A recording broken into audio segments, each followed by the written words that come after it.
Welcome to Elevate Women in Tech, Breaking Taboos Around Women's Health series.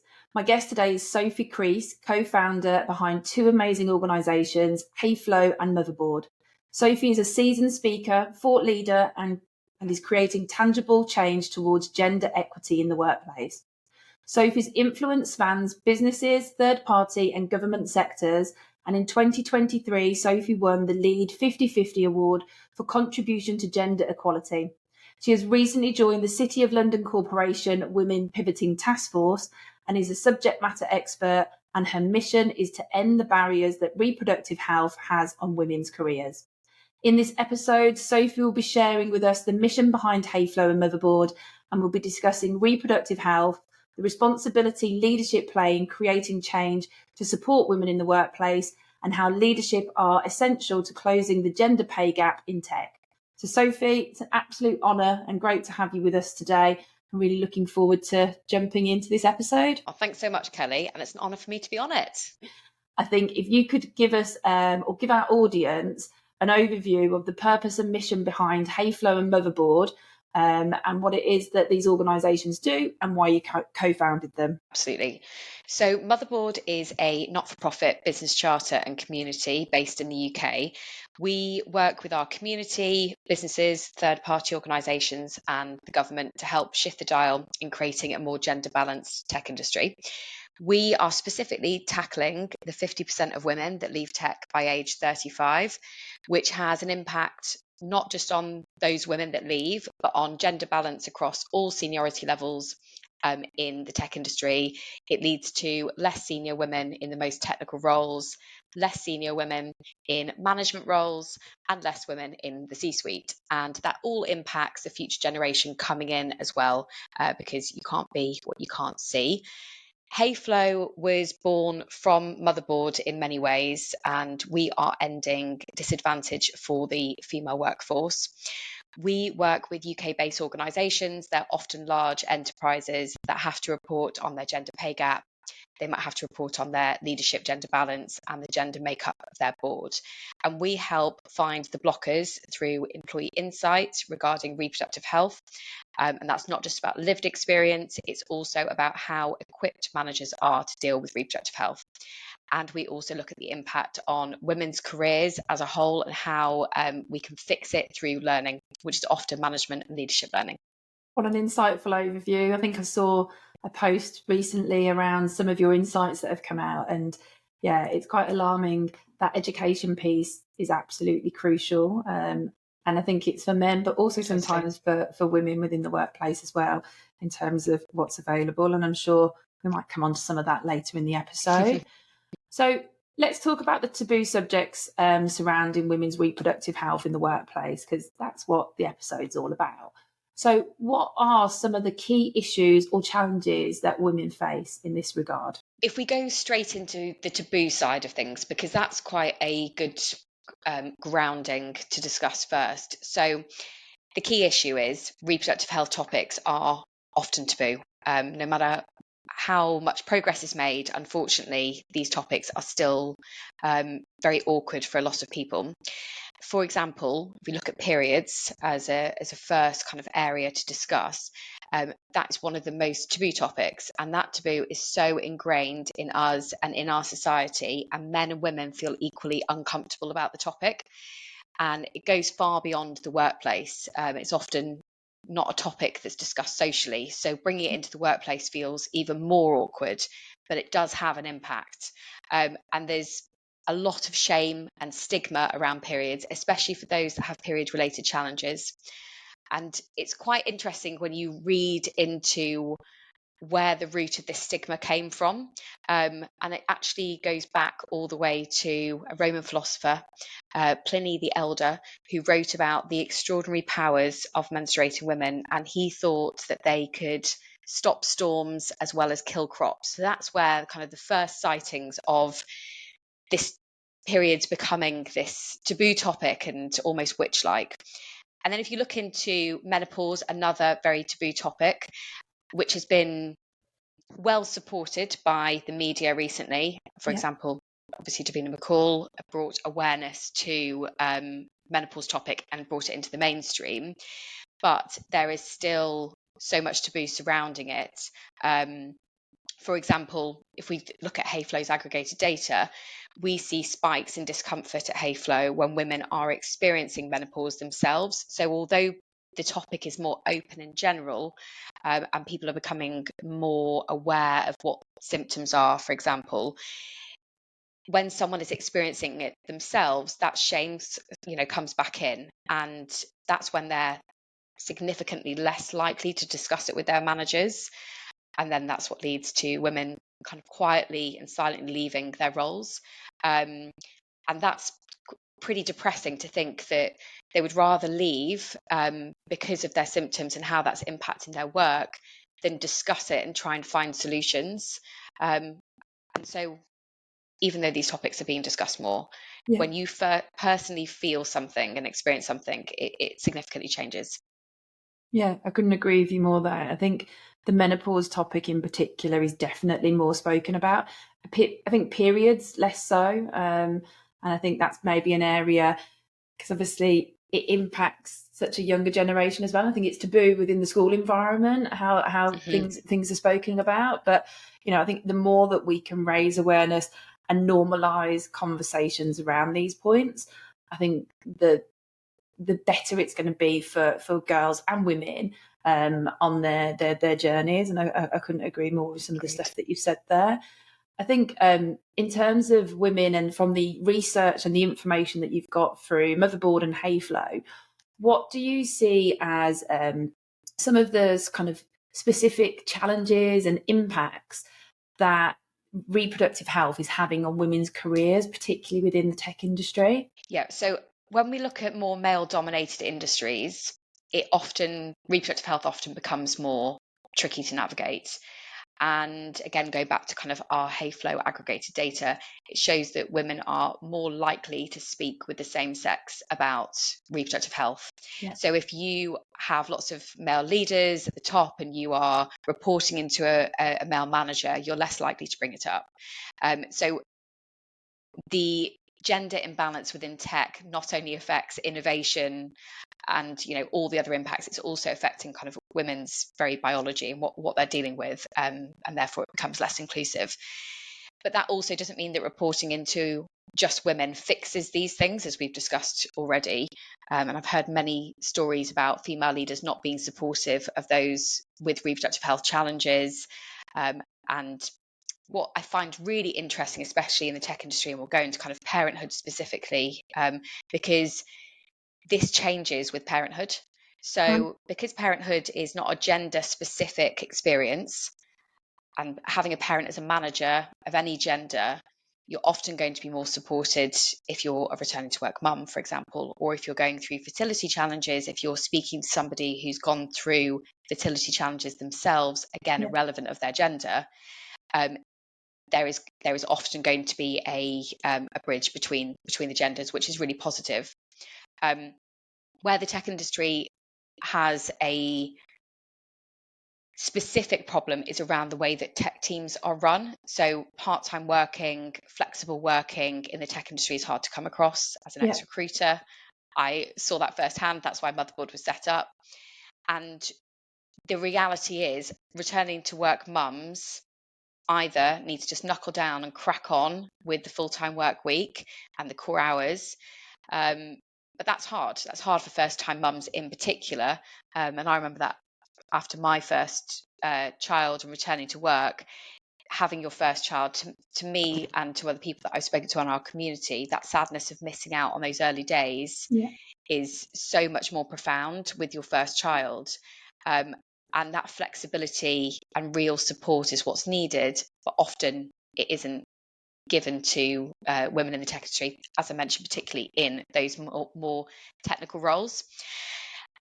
Saying that, if women get to a certain level in their career before maternity leave, the outcomes are different. And that's very positive in some ways because it showcases the brilliance of women and everything that they have to offer. But it's also problematic because 83% of women will become mothers in their lifetime. They shouldn't have to delay having children if that because of their career. We should be able to find a solution to welcome them and them, and their return into the industry. So we see it with motherhood specifically. That has the most detrimental impact to women's careers within tech, and is a leading factor as to why you see this huge drop off. But it's not because women are wanting to be off to look after their children necessarily. They still want to have careers. They just want the flexibility. And unfortunately, the tech industry is pretty rigid for the most innovative industry. And it's crazy. I think I've seen some, there's a report by Tech Talent Charter, and they share some stats. I can't remember the exact number, but women are leaving the industry. They're leaving the industry, but they're not leaving employment. And exactly what you're saying. Exactly. Women want to work. And for me, it's mind blowing, having worked supporting tech, obviously as a recruiter as well for 19 years. It's technically the most flexible, or ability to be most flexible industry that's out there, given the fact that these people are working on technical solutions. And a lot of the times when they're in office, especially the real techie people, they might be working independently, or they're working like in pairs, but they're not working side by side. They're doing it via a remote, via remote access. And it's just mind blowing that flexibility is not there. I think some organizations are doing some really great things, but then there's a lot of obviously flip on things right now where people are demanding that in-office experience again. You have to be in office 5 days a week, and it is a 9 to 5, and it is just going to stifle that innovation. And unfortunately for those organizations, they're just going to lose potentially, 50% of the workforce. 51% of the UK is female, so they are massively limiting their talent pool down by just not being able to offer some of that flexibility. And it is mind-blowing. But like you said, I think if the leader that's above that person is already a parent, I think that understanding and that flexibility and that, going through having a child, I think it does completely change your outlook on life. But again, I think on some of the other stuff that you mentioned as well, some people think, if I've got a female leader, then things are going to be easier for me. Everybody's reproductive health journey, their menopause journey, their period experience is so different. So actually, if you've had quite an easy ride on periods and menopause wasn't really something that really impacted you, it can be sometimes then hard to really relate. And I've also heard some really horror stories of women that have just explained, their boss was a female, and their experience, what they thought would have been, has been completely the opposite, and leaving them into a position where they've left and moved on. So I think, it's really clear that companies and leadership, senior leadership, play such a vital role in supporting women during these times. What do you believe are some of the responsibilities that organisations and leaders have to play in regards to creating supportive environments for women's reproductive health rights? Yeah. I think part of the problem is that a lot of leaders don't understand the impact it's having. We did an incredible male allyship, senior leaders, mainly directors of large organisations, that were part of this workshop day. And to be fair, they all wanted to be there. They were all interested because it wasn't a forced session, but none of them really knew the true impact of what was actually happening beyond having good policies. And that's where the experience you mentioned before about reproductive health being very different for different people. No one has the same experience. And that's also where policies can be actually really detrimental to individuals, because policies are great, but they're not the holy grail. They are not there to represent every single person. There needs to be some common sense in implementing those, and also having some flexibility around them. So having a policy, brilliant, and that leads into what leadership can do. Get your policies sorted, but make sure those policies are rigorously tested to know as to actually what the impact is going to be. So a key example of this, which fed into the male leadership workshop that we did.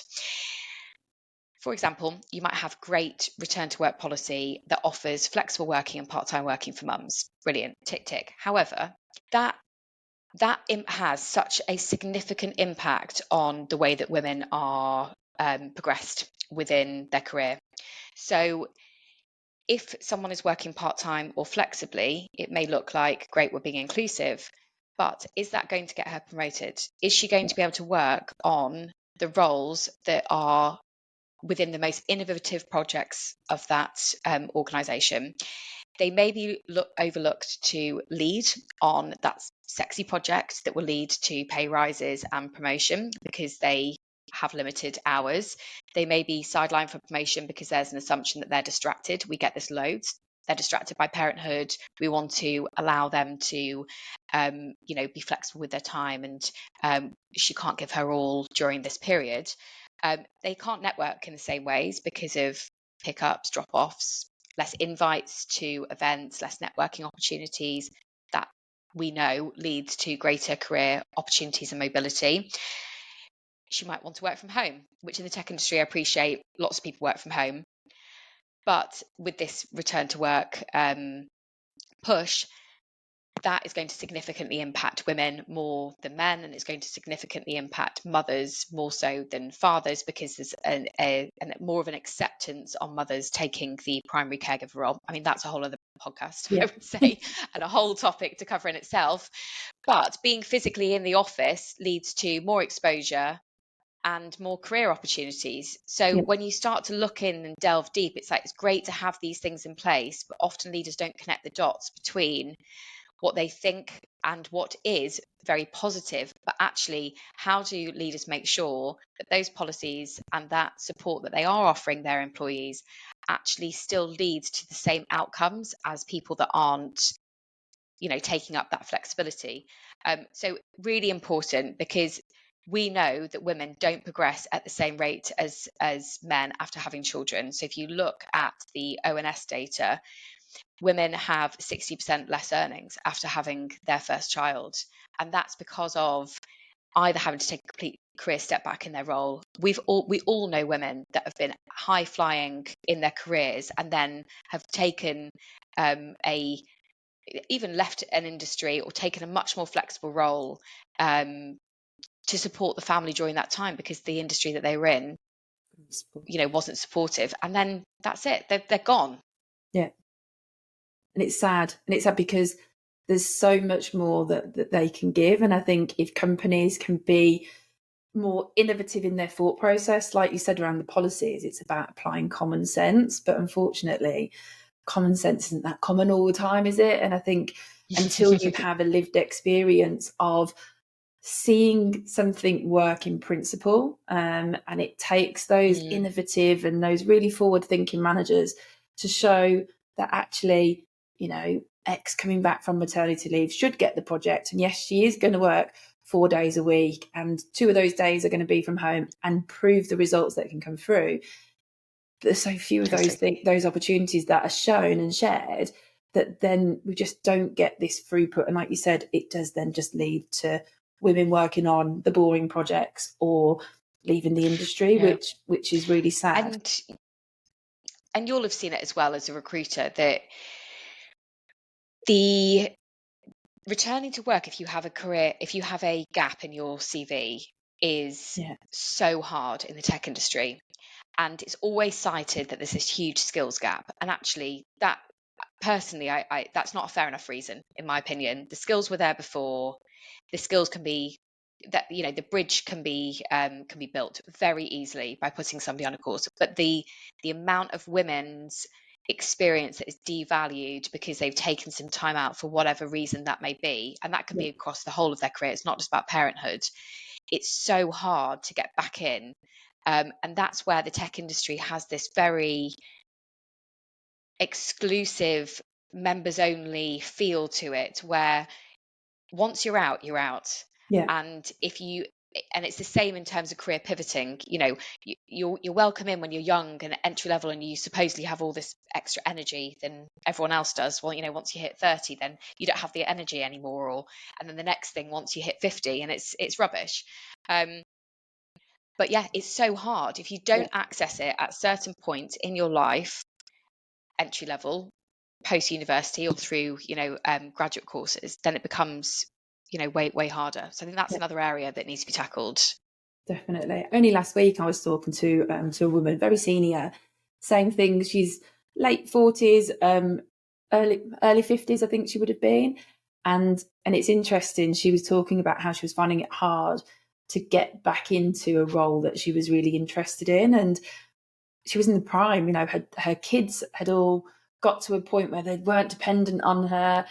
She was ready to just go into and would have made a huge impact in a role, and she will make a huge impact into a role. But because she's got that gap, there's that seed of doubt that comes in, and it's just crazy. And I think this is where companies need to be more aware, because if we are going to impact, and we mentioned about gender pay gap, if we are going to impact the gender pay gap, particularly within tech, these are some of the things that need to look at, because that pay gap will only continue to stretch the more we start to lose that early leaders, middle management through to the C-suite, because it just expands it out. So I think, whilst I've just mentioned gender pay gap, I think it would be good for us to talk. So I know it's a topic that you're really passionate about as well. But, why do you think that the gap exists, and what role do you see surrounding women's reproductive health in contributing to that gap? Because I think it all kind of links in, doesn't it?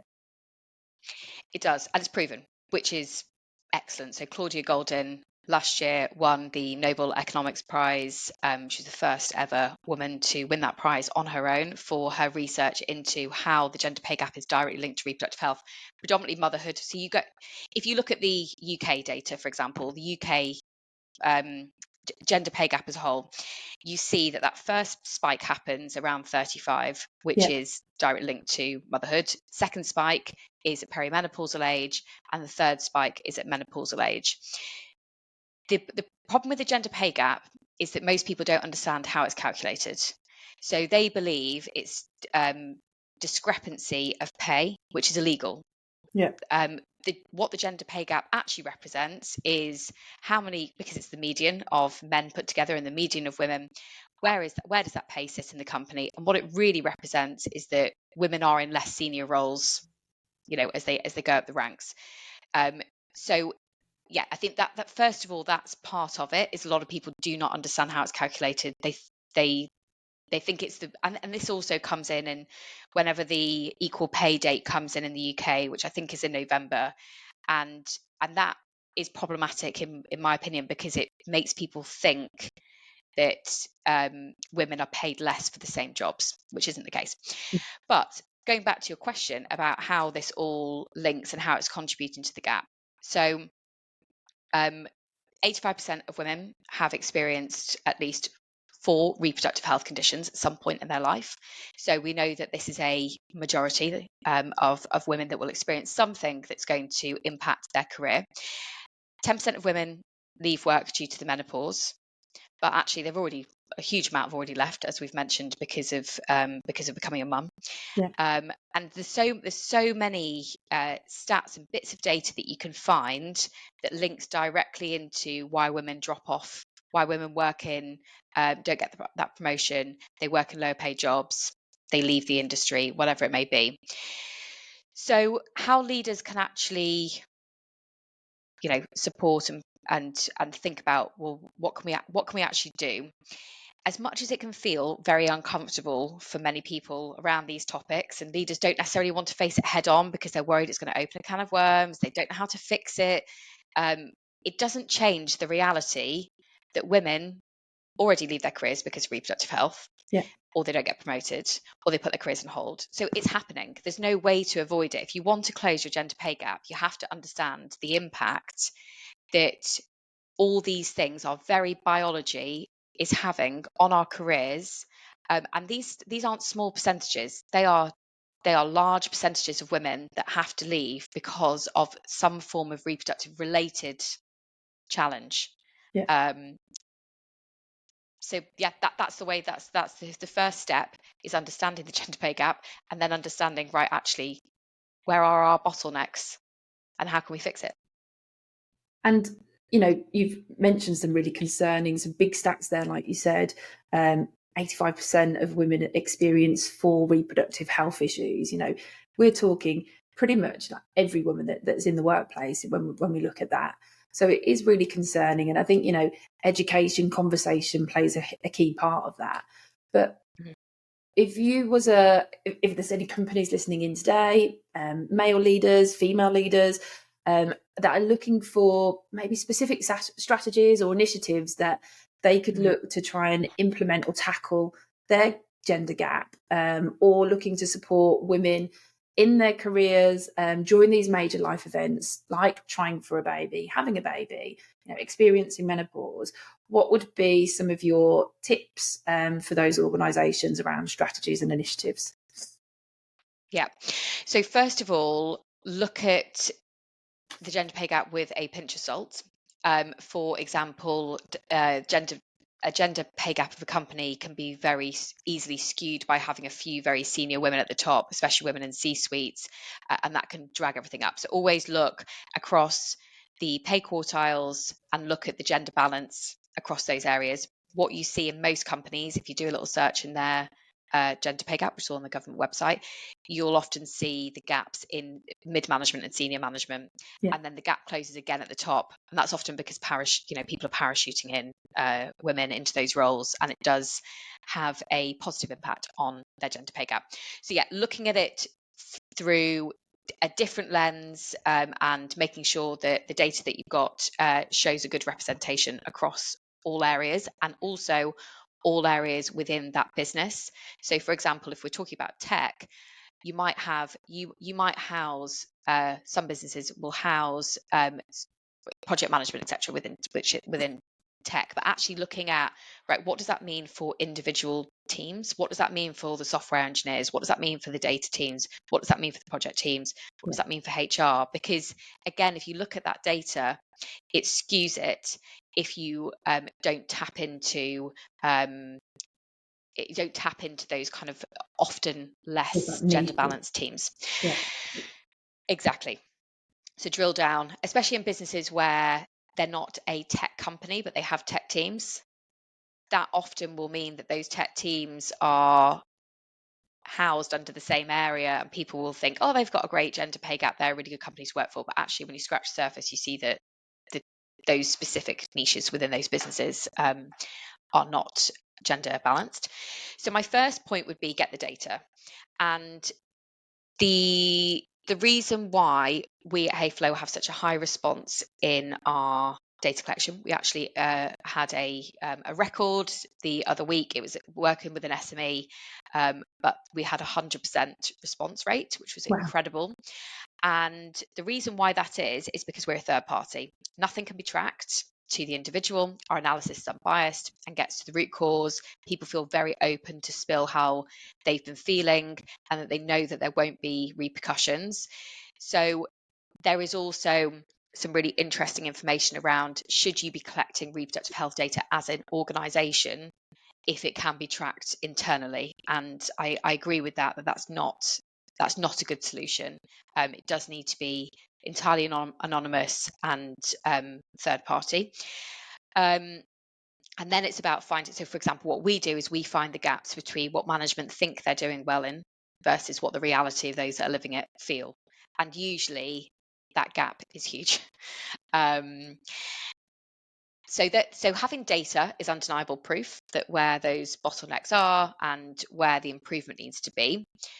Management and leadership learning is everything, as we've already mentioned. Managers don't get trained on these topics, and there are huge learning budgets, especially within corporates, where their learning is on, health and safety, or on something that has to be measured and has to be done. But it's not on actually how to properly support 51% of the workforce. And understandably, lots of managers, again, irrelevant of gender, are quite scared about these topics because they've never been taught it. It's been taboo. They've not been taught it at school. They don't know. And that's not their fault. They're uncomfortable and they're ill-equipped to support effectively. So when these topics do come up, they look for that policy. They don't know where it is. It's clunky. That person doesn't have a good experience. They don't feel like they're a human. And then, that employee experience is ruined. effectively. And also we've got to remember, if you think about, if a team knows about what's happening with an individual, let's say somebody's going through the menopause and they've been quite open about it, and then they see that managers aren't, or leaders aren't supportive of that person, it really does paint a picture. Even if it's unintentional, it paints a picture of what their future may be within the business. And again, that creates, unsettling feelings for teams. People see what's going on in front of them and they see who's valued, and it paints this picture that that person is no longer valued because of something that's going on with their with their reproductive health. So yeah, and as I mentioned before, a big thing is knowing that policy isn't the holy grail. It's only ever a starting point for inclusion, and the understanding of the impact beyond symptoms, which we spoke about earlier, about understanding you might have some great things in place, but actually how much have you tested whether those inclusions and those opportunities to be inclusive actually allows that person to thrive within their career. And just an interesting one, for example, 1 in 4 women regularly experience period pains that affects their ability to work, which is not a small number. That's a YouGov bit of research. But pain isn't the only symptom that can affect menstruators. There are other challenges such as fatigue or depression or migraines or just really heavy periods that means that you need to be fairly close to a toilet and you might want to be home. So when you look beyond pain, the number of those affected by their periods in the workplace, like how it affects the workplace, it goes up. And in fact, it's nearly triple. So 65% experience pain-related challenges that affects their ability to work, and half of those experience them monthly. So this is an ongoing thing. And only 4% of our aggregated data had discussed it with their manager. So no one's getting the support and help they need, and it's happening.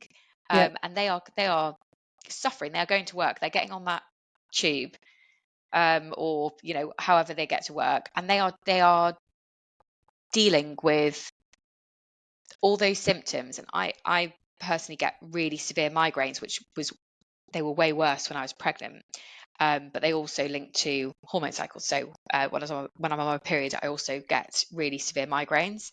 And for me, migraines show up as I lose my vision, I can't speak properly, so it comes across like I'm having a stroke.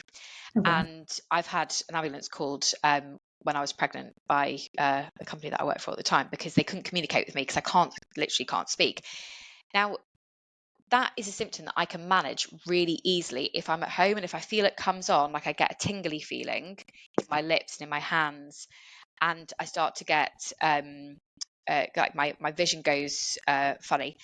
And I can fix that quickly through paracetamol, lying down in a cold, dark room, and within 20 minutes I'm sorted. I can't do that if I'm in work. Or you're on the tube or wherever, on the train. Exactly. And actually it can make it 10 times worse if you're overstimulated. So that is a simple inclusion to go, for me to go, if I'm working from home, if I'm on my period, I'm going to work from home on that first day, because I know that, I'm likely to get a migraine, and I can manage it. Yeah. So it's not about giving everyone days off and going, well, they're not going to be able to work. It's about how you manage those symptoms to be able to be effective. So yeah, that's just one single example, I suppose, of what leaders can do. Yeah, and I think it is about, being more aware. It's quite interesting. I'm working with, because obviously I still do recruitment now, and I'm working with a relatively small startup, and they gave me their candidate handbook, which I was super impressed with, this online handbook, and it has absolutely everything in there. And I was like, oh my God, this is amazing. And they actually already have things in place like a period policy and exactly for that. So whatever the woman needs, they've got that flexibility in there. And when I was speaking to the HR, their head of people, I was like, how have you got this all in here already? And she goes, that is what our business is. It's about inclusion, and we've looked and tried to incorporate absolutely everything from the start to ensure that we can attract the best talent and everything. And I was like, wow. I was like, you are going to have no issues in getting people coming on board, as long as people know that you're out brilliant. There. Yeah. And on top of that, what's so brilliant about that is that they're giving policies up front. Like, how many times do women go to interviews where they're thinking, I might get pregnant in the next 6 months because I'm currently trying, and they want that information about the maternity policy or whatever it may be, and they can't get hold of it, they can't access it.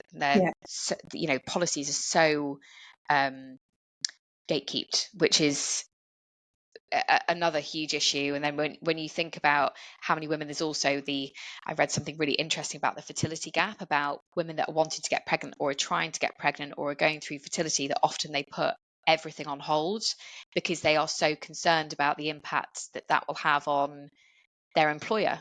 Yeah. But their employer doesn't necessarily give them the same courtesy back. Support. Yeah, no, 100%. And it's another one I heard. I'm not working with this company, but a woman was telling me they were going through the interview process.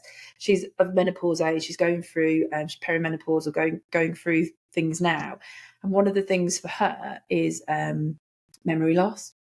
So she was quite open at one stage of the interview. So what they did for her was they gave her the questions up front, and she was able to go into the interview with her notes and they knew why she had her notes there. It wasn't because she was cheating or whatever it is. Some of the companies might see it as.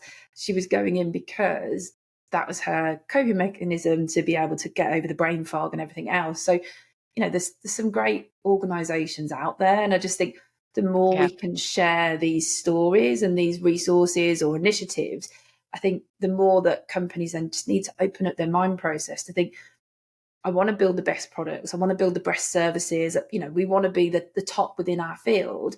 To be able to do that, you have to be open around your areas, around policy, around your people, around the inclusion, because otherwise you're just going to have the same replica of person throughout your whole departments and in all areas. So I think, you provided some really great suggestions there. And, I don't know if you can share whether there's any resources or initiatives available through Hayflow or Motherboard that might be able to assist companies and women in navigating challenges. Absolutely. So the Motherboard Charter, as mentioned, we're not for profit. We do, businesses can join the charter, and we have toolkits.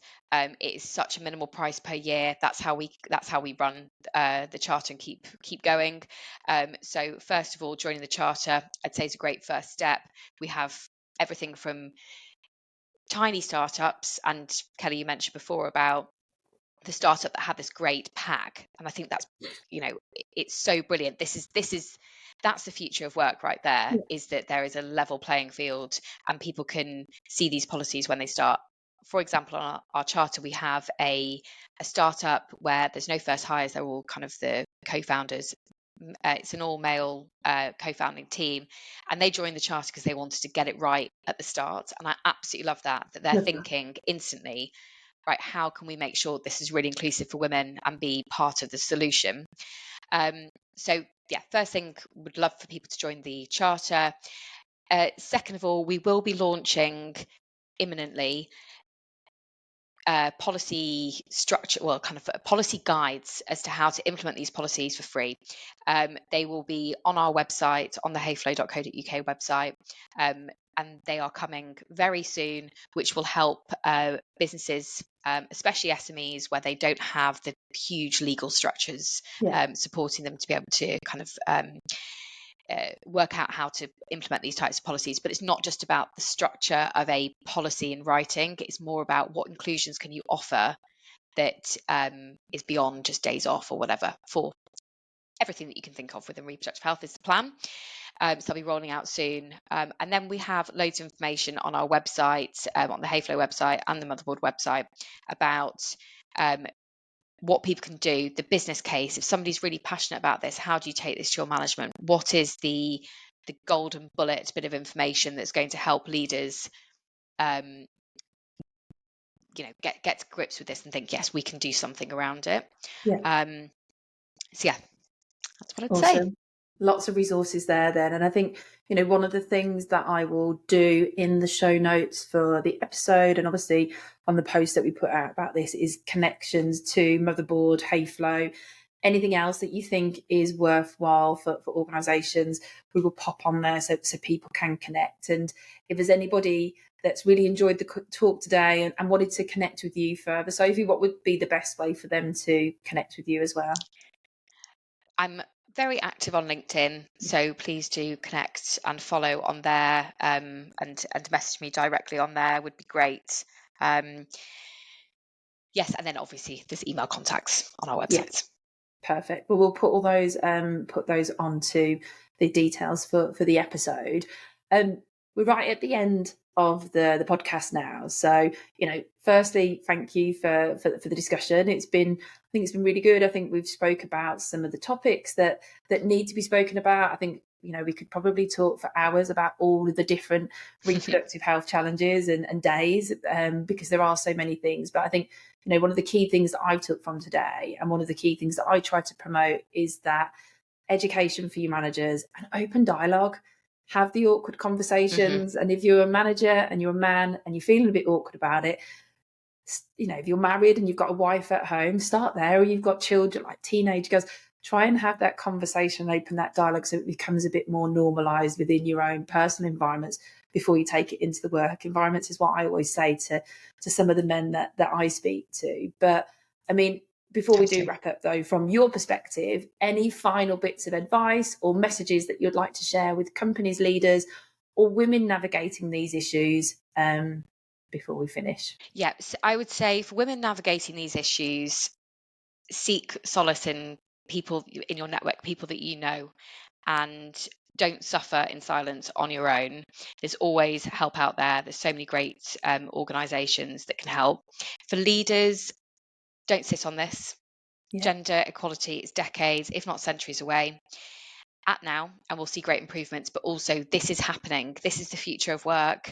The next generation that's coming through, they expect inclusion, they expect support, and they're already open about these topics. And just one thing that I would say, Kelly, about you just mentioned there about talking about these things at home and opening up the conversation, which is so important. We had a person that was part of a very early stage Hayflow project, and we did the insight piece, and we also did a workshop, and we always gauge and measure improvement levels and how people are feeling comfort wise. And this one director of this business, obviously everything's anonymous, but he came forward at the end of the workshop and said that he was one of the people that was so uncomfortable across every area of the workshop and the insight piece. And he was like, I'm going to go home. He felt like he was failing his two stepdaughters, who one of them was about to start their period, one of them was already had her period, and he just couldn't discuss it with them, and felt like his marriage was falling apart. Like, it was so sad to see how much this tiny topic, I know it's a huge topic, but this tiny thing of not being able to talk about it was having on his life. And he went home, and my co-founder saw him a few days later, and when he saw Nick, my co-founder, he said that his whole life had changed. Like, his home life had changed, his work life had changed, all from being able to talk about periods. Like, it's insane as to how much impact it has on everybody. So talk about it, like you said. Start now, educate yourself, get some education for your teams, and just bite the bullet. Yeah, no, 100%. And one of the things for sure about all of these things around the reproductive health issues is it's biology, it's natural, it's something that is more than likely going to happen to every single woman on the planet. So yeah, let's normalize these conversations and make sure that uncomfortableness is just gone and people feel comfortable. So yeah, thank you so much. Such great advice that you've shared with us today, Sophie, and really appreciate it. And to our listeners, I encourage you to explore the resources available through her Motherboard, and let's all commit to normalising conversations around women's reproductive health in the workplace and empowering the women in our lives as well, whether through open dialogue, updated policies and benefits, or simply extending a more empathy and accommodations within the workplace. This is another episode of Elevate Women in Tech, Breaking Taboos on Women's Health series. Join us next time for more empowering stories and perspectives on this important topic.